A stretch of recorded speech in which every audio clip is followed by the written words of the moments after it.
Hello everyone, nandito tayo sa iTech at nasa SM North EDSA tayo. Tatanungin natin kung ano yung mga gaming console, mga laptop nila at kung ano pa ang kanilang ino-offer. Ano, sama ka sa biyahe ko? Flashback.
Hello everyone, nandito tayo sa iTech, nasa SM North tayo, at nandito po si Sir Jomar. Ay, hello. Good afternoon po sa lahat. End of flashback. Hello everyone, nandito tayo sa iTech, at nandito tayo sa SM North, at kasama natin si Sir Ferds. Ayun. Hello, good morning. Good afternoon po. Ayun. Sir Ferds, ano po pala yung i-offer nyo just in case na, ayun, mga budget-friendly ang hinahanap ng ating customer? So, yung mga budget-friendly sir na mga laptops for schooling, saka pang office work, meron tayong mga laptops na nag-range from as low as 24,995 na naka-i3 na 12th generation na processor na 8GB RAM, 512 SSD na po. So, yun na po yung pinaka-cash basis niya po. 24,999. Ngayon kung yung installment niyo po, ang SRP niya po is 26,995. Sir, just in case may demo po ba kayo? No? Wala tayong demo nun, pero ang itsura niya more or less mga naka 15.6, mga ganito po kalalaki. Yan po. May numpad na siya. So kung pang office work, plus mga computations, tapos mga math problems or Excel works po, maganda na siya kasi meron na siyang numpad.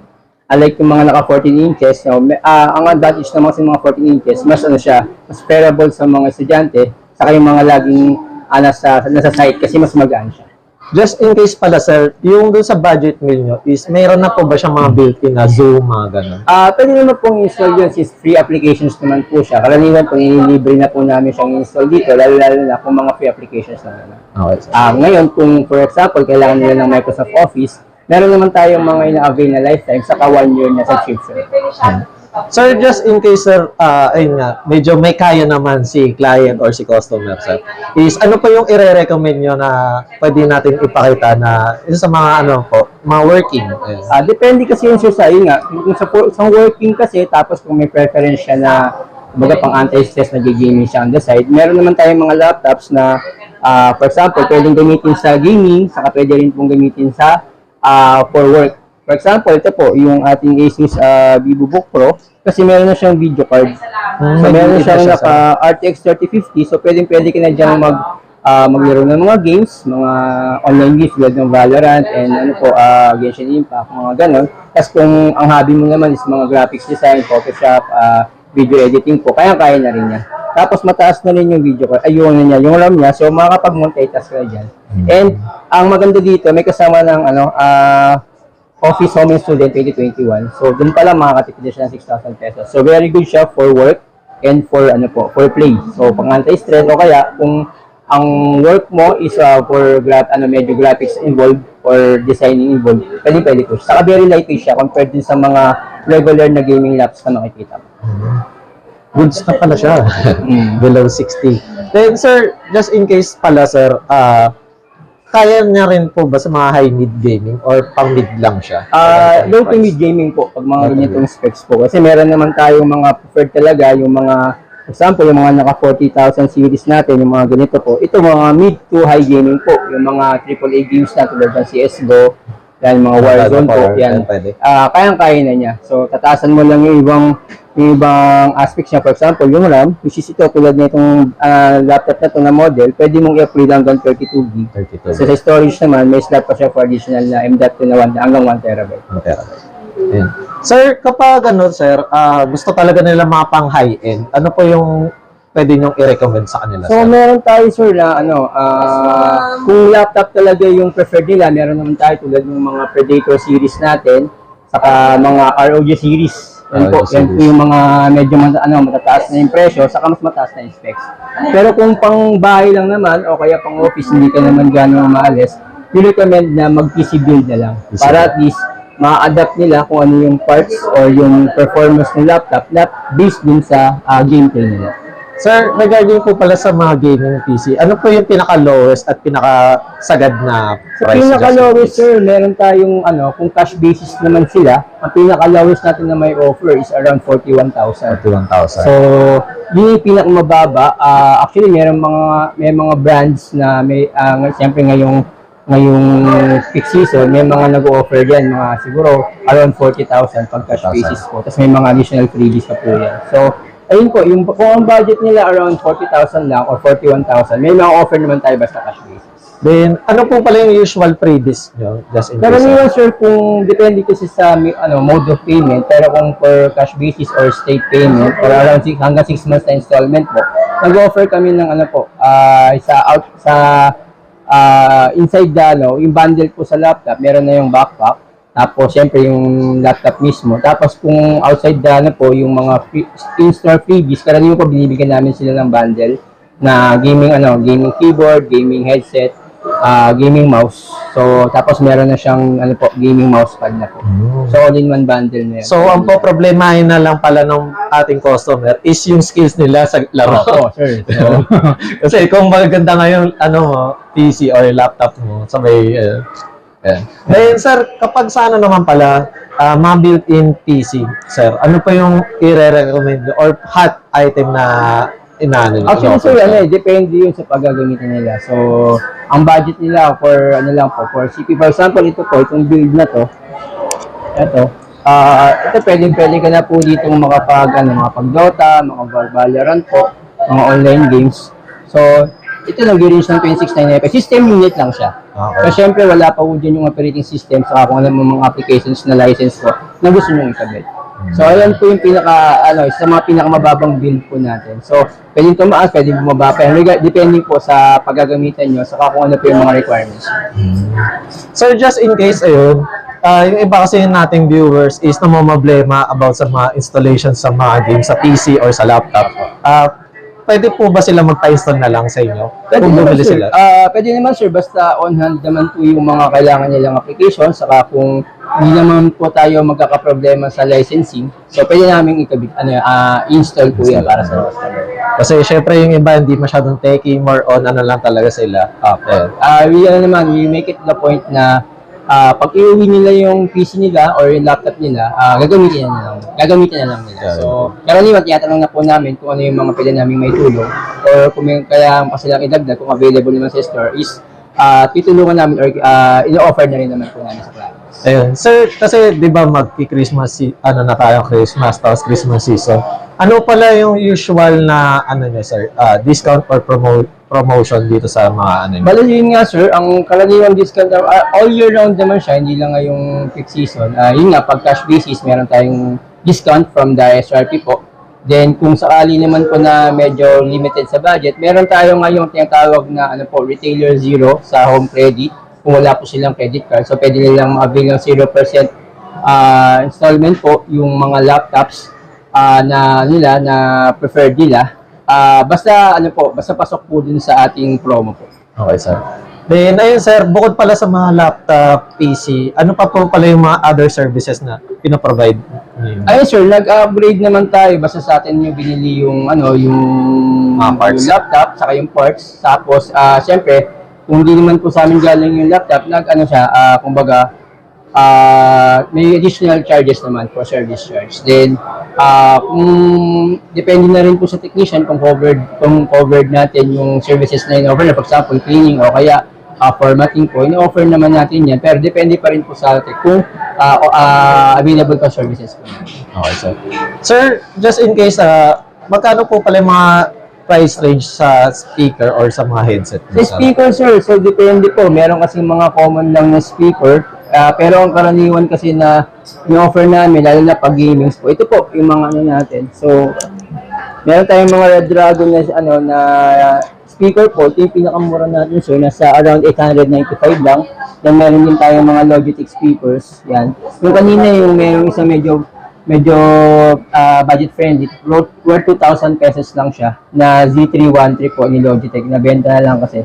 So, tapos itong mga Bluetooth naman na devices na ni Logitech, around 4,000 lang naman yun. 4,695 po.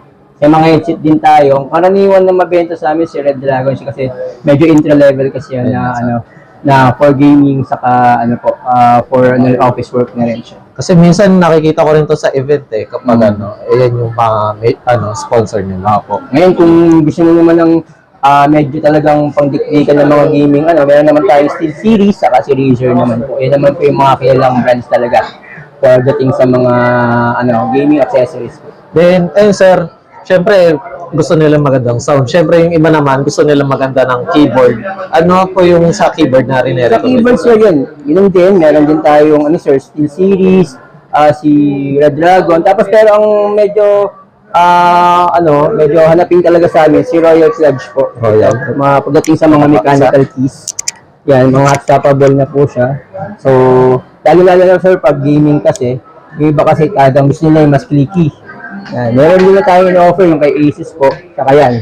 So, yun ang medyo mabenta sa amin sir, si Royal Sludge po, saka ito po, yung kay Steel Series, saka itong kay Red Dragon. Pagdating sa mga mechanical keys. Then, ayun sir, para makumpleto na ang lahat, sa mouse naman sir, ano yung pinaka, laging pinipili? Sa mouse sir, syempre depende pa rin ito sa budget. Kasi Steel Series medyo mahal.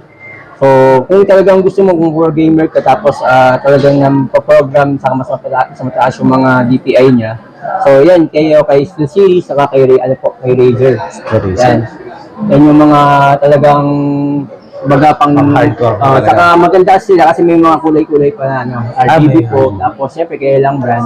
Then syempre kung intro level sa mid level yan, meron naman tayo kay Red Dragon. Hindi talaga nawawala yan si Red Dragon kasi nga intro to mid budget po yan. Pasok na pasok po siya. Then, ayun sir, kapag sa mga gantong accessories sir, ano po pala yung warranty sa mga ganito? Depende sir sa brand. Meron tayong offer na 1 year, as much as 1 year warranty po. Meron 6 months, then meron 3 months po. 3 months. Okay, sir. Tapos lahat naman yan covered ng 7 days replacement. Sa replacement. Huwag kayong kabahan kasi legit store sila dito sa SM North. Ayan. Then, sir, ano pala yung usual na store yung working hours dito, sir? Dito sir sa SM North, we open at 10 a.m. then we close at 10 p.m. din po.